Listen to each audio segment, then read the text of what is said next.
Buen día para quienes nos acompañan el día de hoy. Les saluda Olga Esperanza Hernández Borda, ya hizo la presentación en Capital. Laboro con la empresa Derecho y Propiedad como abogada en el área de privados. Muchas gracias por conectarse a esta capacitación y gracias a Derecho y Propiedad por permitirnos este espacio de estudio. El día de hoy trataremos el contrato realidad versus el contrato prestación de servicios, contratos totalmente diferentes. Iniciamos con el contrato por prestación de servicios. Entonces tenemos la definición primero de contrato conforme al Código Civil y aquí me permito leer de manera textual. Contrato, esta es la definición de contrato. Contrato o convención es un acto por el cual una parte se obliga para con otra a dar, hacer o no hacer alguna cosa. Cada parte puede ser de una o muchas personas. Entendida esta definición, vamos a definir el contrato por prestación de servicios, que se entiende como un contrato de naturaleza civil por medio del cual una parte llamada contratante contrata a una persona natural o jurídica llamada contratista para prestar o desarrollar un servicio, reconociéndole un valor que no se puede llamar en este contrato salario, se puede llamar honorarios o comisiones, pero nunca podrá ser salario. Esa es la definición del contrato de prestación de servicios. Por eso primero dimos la definición de contrato, entonces está compuesto por una parte que puede ser de una o de muchas personas y la obligación es de hacer, dar o no hacer. Dentro de las características, la característica principal del contrato de prestación de servicios es que el objeto o servicio para el cual se contrató bajo esta modalidad al contratista se debe desarrollar de manera autónoma e independiente, es decir, no está sometido a cumplir horarios, no está bajo la subordinación del contratante, y no se puede predicar del contrato laboral o contrato realidad. Entonces, tengamos en cuenta que esa es la característica principal del contrato de prestación de servicios, la autonomía e independencia. La Corte Constitucional en sentencia 154 del 97 ratifica esa autonomía e independencia no como una característica, sino como el elemento esencial de este tipo de contratos. Entonces pone de presente que el contratista es autónomo e independiente para cumplir con el servicio para el cual fue contratado. Lo importante es que lo cumpla dentro del plazo fijado que se acordó en el contrato. Dentro de las demás características del contrato de prestación de servicios, pues tenemos algunas, como son que se trata de obras contratadas por un precio determinado. Aquí no se tiene en cuenta ni se parte ni se tiene como guía el salario mínimo y desde el inicio se fija el precio del contrato y la forma de pago. Todos los riesgos de ejecución ocasionados o asumidos por en el contrato corren por cuenta del contratista y él goza de la libertad de nombrar y remover al personal que le va a colaborar en la ejecución de la obra o del contrato. El contratista es autónomo e independiente para ejecutar esas obras o servicios para los cuales se comprometió. Y para poder gozar de esa economía, le implica que él debe realizar ese contrato o esas obras con sus propias herramientas y con sus propios medios de trabajo. El tema de la seguridad social también es otro que lo debe cumplir el contratista y debe afiliar a quienes van a laborar con él. Asume todos los riesgos de la seguridad social y los debe cubrir. ¿Qué no es un contrato por prestación de servicios? Pues el contrato por prestación de servicios se desnaturaliza cuando al contratista se le obliga a cumplir un horario, cuando está sometido a una subordinación, cuando debe rendir informes de manera permanente, Ahí se empieza a desnaturalizar el contrato por prestación de servicios. El hecho que el contratista no tenga que cumplir un horario, que no tenga que estar sometido a su contratante, pues no impide que ese contratante lo supervise, le solicite informes, le solicite avances de cómo va la obra o el contrato. Tampoco le impide que acuerden horarios, que acuerden reuniones para rendir dichos informes, pero lo que no puede hacer el contratante es fijarle horario para que el contratista desarrolle las actividades para lo cual fue contratado. Eso es lo que no puede hacer el contratante, decirle, mire, usted tiene que estar aquí todos los días a las 7 de la mañana y debe estar hasta las 4 de la tarde. No, el contratista es autónomo con esos horarios. Lo que sí puede decirle es, mire, nos vamos a reunir a las 2 de la tarde porque es la disponibilidad de tiempo que yo tengo para que por favor nos dé un informe de cómo va la gestión o el contrato para el cual lo contratamos. Eso es lo que se puede hacer. Quienes están cobijados, reitero, quienes están cobijados por el contrato por prestación de servicios deben cubrir de manera independiente el pago al sistema de seguridad social en salud, pensión y riesgos laborales. ¿Cuándo pasa a ser un contrato laboral?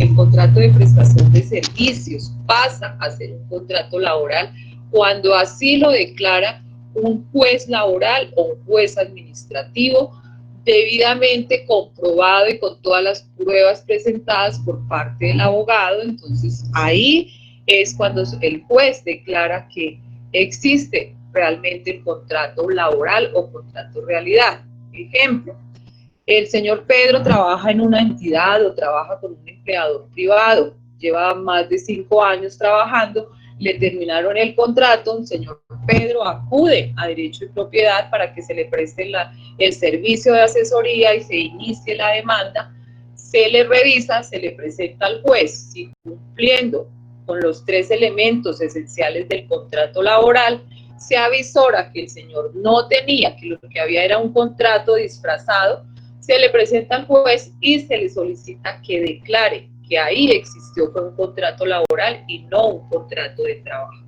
y no un contrato por prestación de servicios.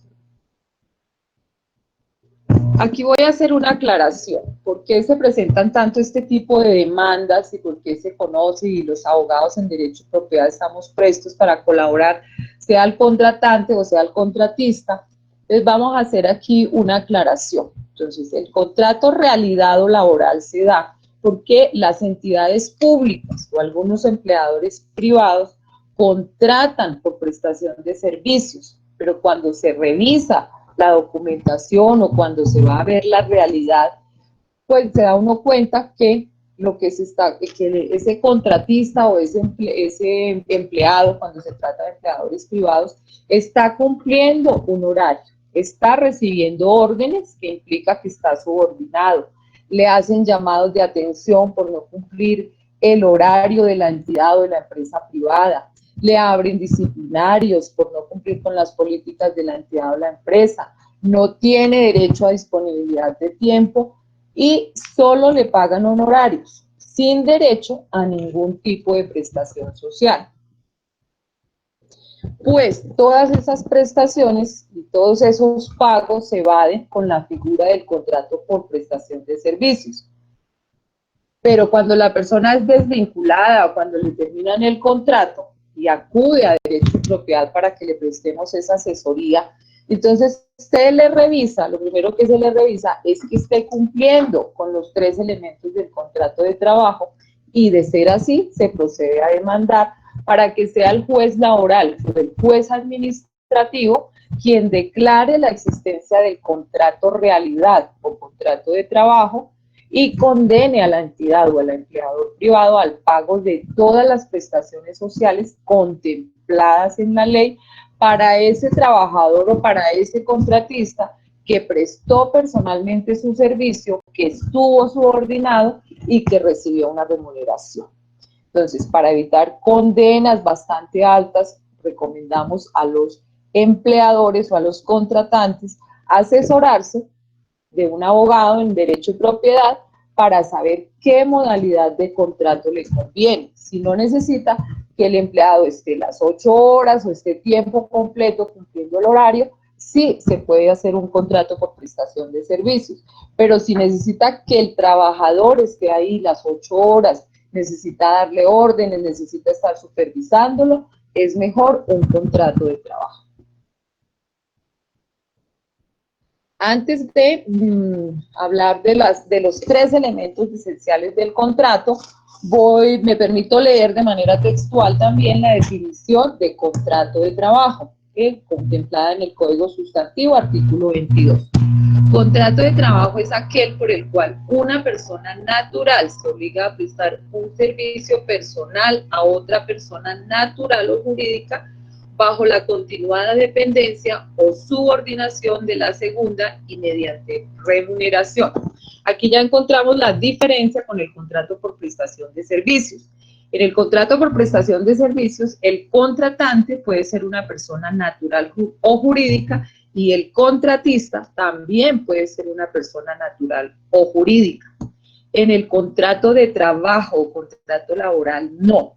Aquí el empleado siempre será una persona natural y le puede prestar su servicio a una persona natural o a una persona jurídica, pero siempre será el empleado una persona natural. Continuamos con los 3 elementos esenciales que se deben cumplir en todo contrato laboral y que de llegarse a visorar que esos 3 elementos esenciales del contrato laboral se están presentando en el contrato por prestación de servicios, es cuando se inicia la demanda y se pide la declaración al juez de esa existencia de contrato. Entonces tenemos la prestación personal del servicio, la remuneración y la continuada subordinación laboral o dependencia del trabajador respecto al empleador. La prestación personal del servicio, hablábamos por eso que de siempre será una persona natural la que preste ese servicio en el contrato laboral. Tiene que ser la persona con la que se contrató. Entonces, si se contrata a María, no se puede enviar, María no puede enviar a la hermana, no puede enviar a la prima o a la vecina a que preste ese servicio para el cual fue contratada. Es la fuerza laboral de María la que se pone a disposición del empleador y solamente la fuerza laboral de María, no de ninguna otra persona. Por eso se llama la prestación personal del servicio. La remuneración es el salario que recibe María como retribución por su servicio. Y llegamos a la continuada subordinación laboral o dependencia del trabajador respecto al empleador. Esta es la más importante y está definida en el artículo 24 del Código Sustantivo del Trabajo. ¿Por qué decimos que es la más importante? Porque en una demanda es la que se debe controvertir, es la que debe controvertir el empleador o la entidad contratante. ¿Y esa subordinación en qué consiste? En que estoy sometido a cumplir horarios, estoy sometido a cumplir órdenes o directrices, a que el empleador me puede exigir en cualquier momento la cantidad o el modo o el tiempo como ese empleador quiere que yo le preste el trabajo. Entonces, en una eventual demanda es lo que se debe controvertir. ¿Que presto personalmente el servicio? Sí, María lo presta. ¿Que María recibe una remuneración como salario? Sí, también la recibe. Pero la subordinación es la que debo demostrar como empleado y la que debo controvertir como empleadora. Ahí entonces voy a decir, no, yo no le estoy dando órdenes, él no cumple horario, pero lo tengo que demostrar. Y es el error de muchas entidades y de muchos empleadores. Entonces, cuando hablábamos de que les pasan llamados de atención, lo hacen por escrito. Entonces, al empleado le queda el soporte que, mire, sí estoy subordinado porque aquí tengo los llamados de atención que me han hecho por no llegar a las 7 en punto a trabajar. Aquí tengo los soportes de los disciplinarios que me han abierto por no cumplir con las políticas de la entidad o la empresa. Aquí tengo todas las citas a las reuniones que me hacen cuando yo no debo asistir porque si soy contratista, soy independiente y autónomo. Entonces, la subordinación es lo más importante en los casos de las demandas, porque es la parte que debe controvertir el empleado, y ahí es donde generalmente se le imponen las sanciones y los castigos y las multas que debe cumplir con el pago a los trabajadores que haya tenido a su servicio. En la sentencia del 25 de julio del 2018, aclara la Corte que el contrato por prestación de servicios, el contratante o la persona designada por este puede dar algunas indicaciones al contratista para la ejecución de las labores a desarrollar. Le puede dar indicaciones, le puede hacer sugerencias, pero no le puede dar órdenes, no le puede fijar horario, no le puede fijar cómo desarrollar su labor o su contrato. La forma en que se ejecute esa relación de trabajo entre las partes es lo que determina si se trata de un verdadero contratista o de un trabajador subordinado. Esto es en virtud de la primacía de la realidad sobre las formas. ¿Qué quiere decir esto? Que puede ser que esté firmado el contrato por prestación de servicios, que prediquemos que es autónomo, que es independiente, pero si vamos a ver la realidad, no es cierto, es un contrato revestido con una figura que no es cierto. Entonces, él sí está cumpliendo horarios, él sí está subordinado, él está recibiendo órdenes, y ahí es cuando se mira la realidad sobre la forma que se firmó el contrato. La realidad es muy diferente a lo que se firmó o al contrato por prestación de servicios que se firmó.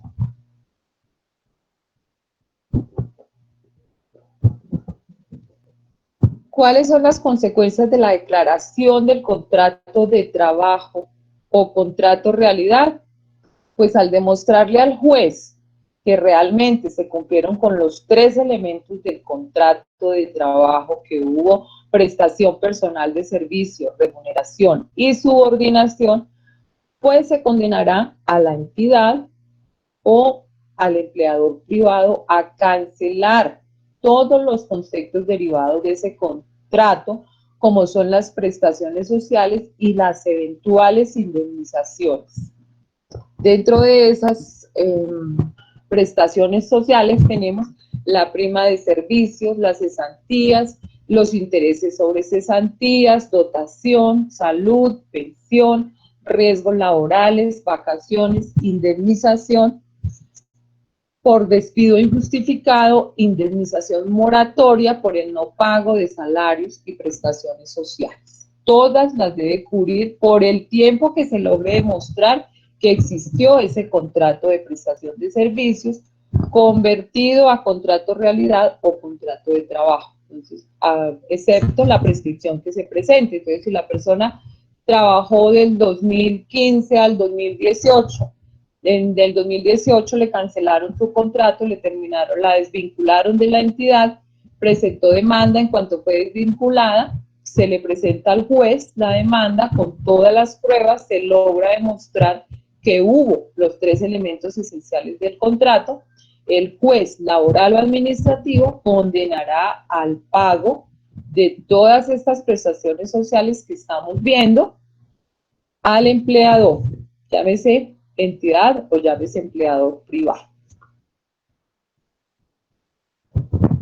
Bueno, para concluir, tenemos que en el contrato por prestación de servicios no se tiene derecho al pago de prestaciones sociales. En el contrato de trabajo sí. En el contrato por prestación de servicios no se está obligado al cumplimiento de horarios. Lo importante es que se cumpla con el servicio acordado dentro del término también acordado. En el contrato de trabajo sí existe la obligación de cumplir horario. En el contrato por prestación de servicios no se tiene la garantía de la seguridad social, no se tiene derecho a la seguridad social, la debe cumplir directamente el contratista o el contratante según lo acuerden en el contrato. En el contrato de trabajo sí se tiene ese derecho a la seguridad social.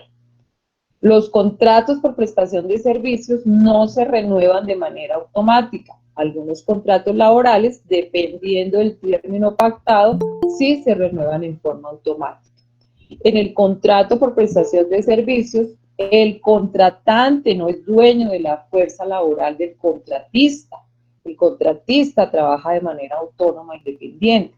En el contrato laboral, el empleador sí es dueño de la fuerza laboral del empleado, porque debe cumplir horarios y debe estar sujeto a las disposiciones y a las órdenes del empleador. Con esto terminamos la presentación de las diferencias entre el contrato de trabajo o contrato realidad versus el contrato prestación de servicios. Estoy atenta por si hay preguntas, capitán. Bueno, excelente, doctora. Vamos a mirar entonces en los chats si tenemos alguna pregunta por Face. Bueno, nos felicitan, doctora, muy bien, excelente. Solo felicitaciones, solo eh, anotaciones que están excelentemente bien informados. La capacitación muy clara. Decimos nosotros que si no tenemos la diferencia entre este tipo de contratos, podríamos cometer errores, pero con esa capacitación, doctora, tenemos la certeza de que las personas que se unen a nuestras capacitaciones de derecho de propiedad quedan suficientemente con la claridad de diferenciar un contrato de realidad, un contrato de prestación, un contrato laboral. Quienes tengan dudas, por favor, quienes tengan alguna situación especial, no duden en llamarnos a la empresa de derecho de propiedad. Ustedes saben que la empresa jurídica de derecho de propiedad, estas capacitaciones las hace con mucha sensibilidad social. Somos una empresa que pensamos en las personas, pensamos en nuestros conciudadanos, y tenemos los abogados especializados en todas las áreas del derecho, precisamente para poderles ayudar, para poderles servir, para poderles solucionar sus situaciones jurídicas. Doctora, muy gentil por su capacitación, sobre todo muy oportuna en estas épocas cuando están cambiando los sistemas de contratación en muchas de las empresas. Entonces, para que las personas que tengan situaciones especiales no duden en buscarnos en nuestra página web www.derechopropiedad.com y ubicar nuestras sedes a nivel nacional o aquí en Bogotá también tenemos, estamos prestando servicios. Quienes tengan una cita o quieran algo personalizado, por favor llámenos para poder agendar la cita. Estamos atendiendo virtualmente también, estamos atendiendo con teletrabajo, estamos atendiendo telefónicamente, permanentemente estamos al servicio de ustedes. Doctora, muchas gracias. Una buena capacitación, un buen ingreso de las personas a la capacitación y esperamos que sigamos aprovechando estos momentos de capacitación para que las personas aprendan un poquitico más. Nosotros no podemos ser envidiosos, guardándonos nuestra sabiduría en la parte del derecho. Doctora, muy gentil nuevamente a todos los que llegaron. Capitán, veo una pregunta ahí. Voy a buscar nuevamente porque ya acá... Yo la vi ahí, capitán, dice que cuánto es el término. Ya. ¿Cuánto es el término para presentar la demanda? Don Avidis, buenos días, porque entró por Meet. Don Avidis, puede prender su micrófono o yo hago la pregunta por él. ¿Qué tiempo tiene una persona para presentar la demanda? Ya. Siga, buenos días. Sí, buenos días. Buenos días, bienvenida, cuéntenos.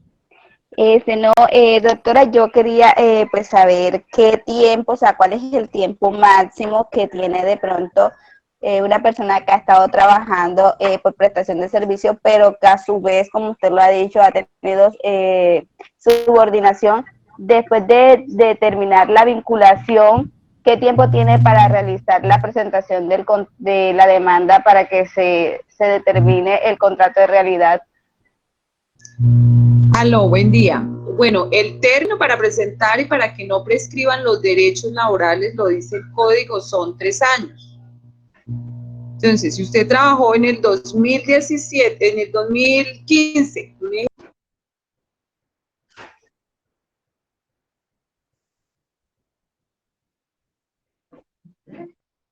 Doctora, se le fue el sonido, porfa. Micrófono. ahí ya, Eso. capitán, ya. Perfecto. Aló. Bueno, entonces reitero, no sé si la señora me alcanzó a escuchar. Entonces se tiene la prescripción de los 3 años. La idea es presentar la demanda antes de que empiece la prescripción. Entonces, lo que le comentaba, pues el juez declarará y condenará a la entidad o al empleador privado a cancelar, pero tendrá en cuenta la prescripción de 3 años hacia atrás. Solo le reconocerá 3 años, digamos 17, 18, 19 y 20. O el término del tiempo que usted tenga los 3 años, contando los 3 años hacia atrás y de ahí para atrás será la prescripción. Bueno, muchas gracias, doctora. Por 6, nos pregunta Rafael Carmelo Garzón. La indemnización por no pago de la cesantía solo surge con la ejecutoria de la sentencia. Sí, señor. Todos los pagos hasta que el juez declare el contrato realidad y condene al empleador a pagar. Igual se debe iniciar el ejecutivo laboral para que la entidad cancele esas prestaciones sociales que están pendientes, no solo las prestaciones en cuanto a cesantías y demás, sino las eventuales indemnizaciones a que tengan lugar. Pero siempre será hasta que el juez condene, se inicie el ejecutivo laboral y se ordene a la entidad el pago. Perfecto, doctora. Bueno, no teniendo entonces más preguntas pendientes, pues estoy revisando los dos, tanto el MIT como el Face. Doctora, nuevamente agradecemos su colaboración en esta capacitación y invitamos nuevamente a las personas que tengan alguna consulta jurídica comunicarse a los números al 320-233-0619 o al 314-475-1002 si quiere agendar consulta personalizada. Por favor, llámenos para poderla agendar, o si no, por la parte virtual o telefónica también podemos darle a ustedes o desarrollar su consulta. Doctora, muchas gracias. Dios la bendiga a todos los que estuvieron presentes. Dios los bendiga, cuídense mucho y los esperamos mañana a una nueva capacitación que el Centro de Estudios Derecho de Propiedad y la empresa jurídica Derecho de Propiedad tienen preparada para ustedes. Dios los bendiga. Muchas gracias. Gracias a usted, capitán, y gracias a los asistentes. Buen día.